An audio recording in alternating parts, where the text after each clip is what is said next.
Sáng nay tại Trung tâm Văn hóa Thể thao và Truyền thanh phường Hoa Lư, Hội nông dân tỉnh tổ chức khai mạc giải bóng chuyền hơi Nông dân khỏe năm 2025.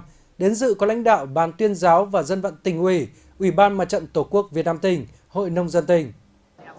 Giải năm nay thu hút gần 150 vận động viên đến từ 12 đội thuộc các cụm thi đua trên địa bàn tỉnh.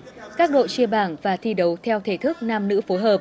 Đây là hoạt động thiết thực chào mừng thành công Đại hội Đảng bộ tỉnh Ninh Bình lần thứ nhất, Đại hội Hội nông dân cấp xã, tiến tới Đại hội Hội nông dân tỉnh và chào mừng Đại hội đại biểu Mặt trận Tổ quốc Việt Nam tỉnh nhiệm kỳ 2025-2030. Đồng thời là hoạt động kỷ niệm 95 năm ngày thành lập Hội nông dân Việt Nam. Thông qua giải nhằm tạo sân chơi lành mạnh, đẩy mạnh phong trào luyện tập thể dục thể thao, rèn luyện sức khỏe theo gương Bác Hồ vĩ đại trong cán bộ hội viên Hội nông dân. Đồng thời là cơ hội để các vận động viên giao lưu học hỏi, thắt chặt tình đoàn kết, có thêm động lực, hăng say thi đua lao động sản xuất, xây dựng quê hương ngày càng giàu đẹp.